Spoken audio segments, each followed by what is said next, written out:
Comment dépasser son plafond de verre de 300 000 € de chiffre d'affaires annuel?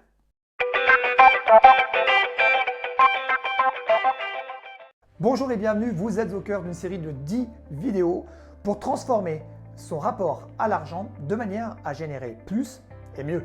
Petite recommandation d'usage, je vous invite à vous abonner à la chaîne pour reprendre votre pouvoir personnel.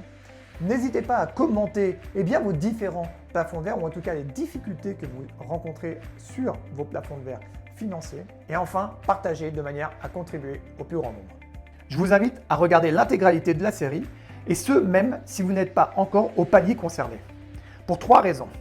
La première raison, avoir la carte complète permet de saisir les rouages cachés de notre inconscient. Ainsi, nous pouvons œuvrer plus facilement à la libération de nos potentiels. Deuxième raison, dans chaque vidéo, des clés sont données qui peuvent déverrouiller votre plafond, même si cela ne correspond pas à votre réalité financière. Et enfin, la clé majeure qui fonctionne pour tous les paliers de vie, bien au-delà des finances, vous sera délivrée dans la 10e vidéo.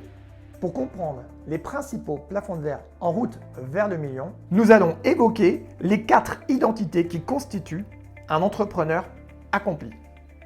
Ces 4 identités sont l'entrepreneur opérationnel, l'entrepreneur stratégiste, l'entrepreneur manager et l'entrepreneur visionnaire. Pour chaque identité, nous allons utiliser 2 paramètres parmi les plus importants. Pour l'entrepreneur opérationnel, des compétences de gestion et des compétences métiers. Pour l'entrepreneur stratégiste, nous allons prendre le court terme et le long terme. En ce qui concerne l'entrepreneur manager, nous allons prendre comme référence le management interne et le management externe. Et enfin, pour l'entrepreneur visionnaire, nous allons partir d'une vision très personnelle à une vision beaucoup plus humaniste. J'accompagne depuis plus de 10 ans des entrepreneurs sur la route du premier million et d'autres entrepreneurs sur des paliers bien au-delà des 10 millions et ces 8 paramètres sont toujours valables, peu importe les plafonds. Alors, en route vers votre premier million et poursuivons sur ce deuxième palier psychologique, le palier de 300 000 € de chiffre d'affaires annuel. Pourquoi augmenter nos ambitions, me demanderez-vous? La raison est simple, parce que chaque être humain, lorsqu'il n'a pas de projet, il a des problèmes. Et pour résoudre ces problèmes, il consomme. Alors que quand un être humain a une quête, il grandit, il trouve des solutions et il contribue au plus grand nombre. Repartons du problème le plus couramment identifié sur ce plafond de verre. Je suis sorti de ma zone de survie. Avec tout ce que j'ai fait, je suis enfin au-delà des 100 000 € et je suis très fier. J'ai un nouvel objectif et ce nouvel objectif, c'est de renforcer mon besoin de sécurité. Or, le grand paradoxe, pour franchir ce palier des 300 000, je dois quelque part me désavouer. Je dois me remettre en question. Je dois remettre en question ce qui a fait ma force justement pour dépasser le précédent palier. En plus d'être désavoué, une autre notion est importante, c'est la réorganisation de mon temps et de mon espace en fonction de ma vie personnelle et de ma vie professionnelle. Et enfin, pour grandir, la dernière notion, est-ce qu'il est préférable de s'associer, de trouver d'autres partenaires ou d'embaucher? Ma préoccupation première, c'est de me sécuriser. En réalité, le challenge est ailleurs. Est-ce que réellement je décide de déstructurer, de déconstruire pour reconstruire et évoluer, ou est-ce que je continue à sécuriser, à renforcer mes acquis et donc quelque part à stagner? Pour sortir de ce grand paradoxe, il y a 2 clés.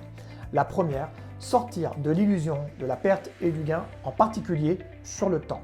Restez focus sur les bénéfices pour vous et pour les autres à ce que vous franchissiez ce plafond de verre. Deuxième clé, réorganiser son mindset en fonction de ce plafond de verre afin de sortir de la zone de confort complètement illusoire.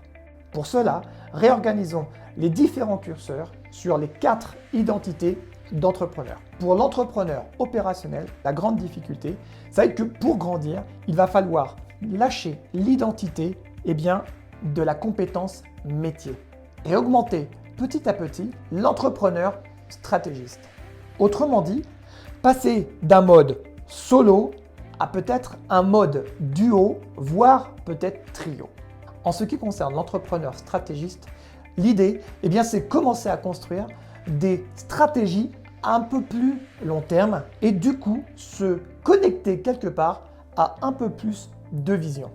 En ce qui concerne l'entrepreneur manager, eh bien, le challenge, ça va être vraiment de se désidentifier à ce qui nous sommes. En tout cas, notre entreprise, ce n'est pas nous, c'est juste une extension de nous-mêmes.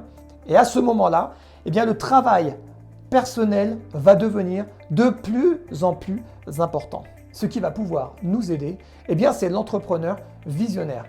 Puisqu'on va commencer à se désidentifier à notre société, l'idée, eh bien, c'est de projeter une vision, une contribution au-delà de nous-mêmes, au-delà de notre famille, d'assurer la survie de notre famille, mais véritablement de commencer à structurer pour le palier suivant, autrement dit, au-delà de nous-mêmes et de notre famille. Avant de vous laisser à vos questions de désidentification à votre société, je vous offre cet e-book « Franchir votre plafond de verre » dans lequel vous retrouverez encore plus de matière pour transformer votre relation à l'argent. Le lien de téléchargement se trouve dans la description sous cette vidéo. Et je vous donne rendez-vous tout de suite pour le prochain palier, celui des 500 000 euros. A tout de suite. Ciao, ciao!